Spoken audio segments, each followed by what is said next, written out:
Hola, hola, buenos días, buenas tardes, buenas noches. Para los que ven este video en diferentes horarios en el país donde se encuentran. Tenemos sintonía en Europa, tenemos sintonía en Asia, en los 5 continentes está llegando la palabra de Dios. Qué bueno, qué alegría, feliz sábado. Que Dios nos dé un día de victoria, un día de bendición. Si hay escasez, que Dios provea. Si hay una necesidad urgente, que Dios haga un milagro. Pero Dios no se queda atrás. Dios siempre está un paso más adelante que nosotros. Recuerda darle compartir, ponerle me gusta, para que mucha gente siga entendiendo más de lo que es la palabra de Dios. Así que oremos. Padre querido, gracias por tu amor y tu bondad. Gracias una vez más por permitirnos estudiar tu palabra. En el nombre de Jesús. Amén. Hoy vamos a estudiar en nuestro estudio una pregunta de la Biblia que a veces no hacemos. Y es la siguiente. ¿Es Pedro la roca sobre la cual Jesús edificó la iglesia? Escuche bien. ¿Es Pedro la roca sobre la cual Jesús edificó la iglesia? Vamos a leer Mateo capítulo 16, versículo 18. Yo también te digo que tú eres Pedro, y sobre esta roca edificaré mi iglesia, y la puerta del Hades no la dominará. Mateo capítulo 16, versículo 18. Desde el tiempo del Papa León I, siglo IV, por lo menos, este texto ha sido usado por los católicos romanos para sostener su pretensión de que Cristo designó a Pedro como cabeza de la iglesia, que Pedro fue el primer obispo de Roma y que el Papa, como sucesor, es el dirigente de la iglesia divinamente señalado. Si Jesús no lo está diciendo a Pedro que la iglesia cristiana se edifica sobre él, ¿qué está diciendo? Hay que ver el contexto histórico. Jesús le formuló esta declaración a Pedro cuando él y sus discípulos estaban en la región de Cesarea de Filipo. El Señor preguntó a sus discípulos quién decía la gente que era él. Ellos le respondieron con nombres como Juan el Bautista, Elías, Jeremías y algunos de los profetas. Entonces Jesús le hizo la siguiente pregunta: ¿y vosotros qué decís que soy yo? Pedro contestó con una respuesta clara: tú eres el Cristo, el Hijo del Dios viviente. Jesús bendijo a Pedro por la respuesta, señalando que es una revelación de su Padre que está en los cielos.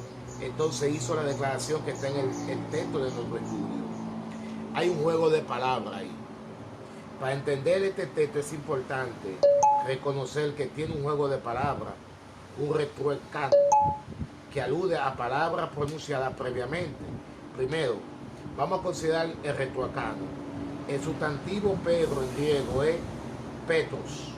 Nosotros recibimos el nombre en castellano, Pedro, de una transliteración casi directa del griego. Pero hay otra palabra griega en este versículo que es Petra, que significa roca. Entonces, el juego de palabras reza así: tú eres Pedro, y sobre esta roca, Petra, edificaré mi iglesia, por la cual, ¿cuál es la Petra sobre la cual Jesús edificó la iglesia? Esa es la pregunta clave. Vamos a buscar el significado de Petra. Petra se usa 15 veces en el Nuevo Testamento y es instructivo entender la forma en que Jesús y los autores del Nuevo Testamento emplean el término. Petra se usa para referirse a una roca que sirve como un fundamento suficientemente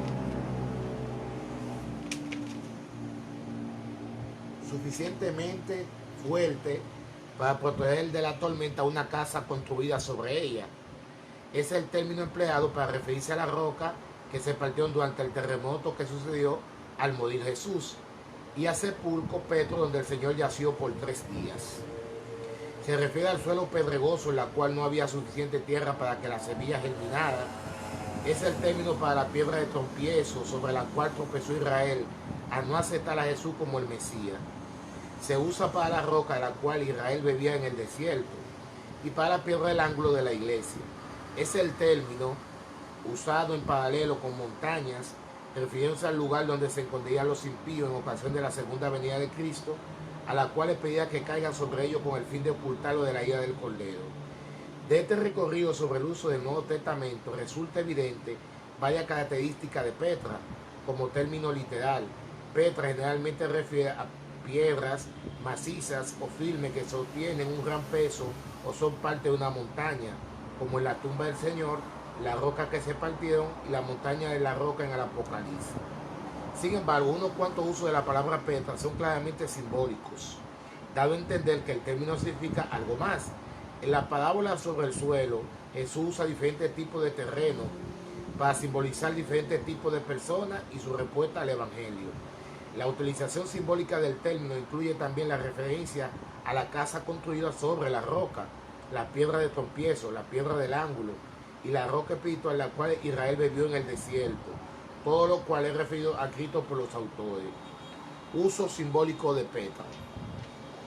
Mateo 16:18 es un caso en el cual Jesús usa Petra simbólicamente, porque es muy claro que no se está refiriendo a un gran fundamento Petro sobre la cual pretendía edificar una literal estructura de la iglesia. La pregunta es, ¿a qué se refiere el símbolo? Aquí el juego de palabras y la alusión de la palabra previa ayudan a interpretar el término. Petro y Petra son la forma masculina y femenina, respectivamente, del mismo término. Aunque Jesús quizá pronunció esta palabra en arameo y el vocablo en ambos casos es el mismo, Mateo usa la distinción en griego para explicar sin ambigüedad lo que Jesús quiso decir en respuesta.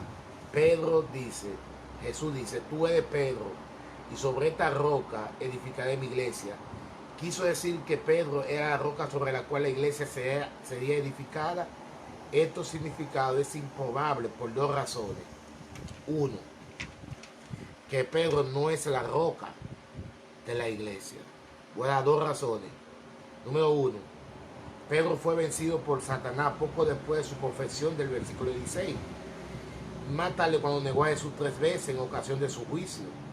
Si Pedro era Petra, entonces las palabras de Jesús no se cumplieron. Requirió que Jesús rehabilitara a Pedro para que éste pudiera regresar al ministerio. Número 2, que Pedro no es la roca se ve confirmado por otros tres usos simbólicos del término Petra en el Nuevo Testamento, todos los cuales se refieren a Cristo, tal como lo indicamos más arriba.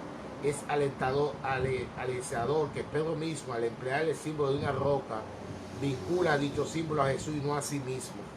También es de ayuda a notar que en el Antiguo Testamento la palabra roca es usada con frecuencia como una metáfora para referirse al Dios. Resumen, si la iglesia cristiana hubiese sido fundada sobre uno de los discípulos o sobre una mera confesión humana, tendríamos en su fundamento todas las dificultades y inconsistencias del fracaso, el pecado y la debilidad del ser humano. La visión del destino de la iglesia alcanzaría solamente la altura que la percepción humana pudiera imaginar. Sin embargo, este no es el caso. La iglesia está fundada en Jesucristo. Su gracia y su perdón expresado en la cruz son la fuente de su existencia, su sumo sacerdocio y la seguridad de su posición ante Dios y su promesa de regresar es la visión de su destino. Entonces, ¿quién es la roca de la iglesia? Cristo Jesús. Gloria a Dios por eso. Y no un hombre. Oremos. Padre querido, gracias por tu amor y tu bondad. Gracias porque tú eres nuestra roca de la iglesia. Gracias porque eres nuestro Salvador. Es el dueño de la iglesia. Eres tú, Jesús. Te lo pedimos y te lo imploramos en el nombre de Jesús. Amén. Nos vemos en una próxima entrega.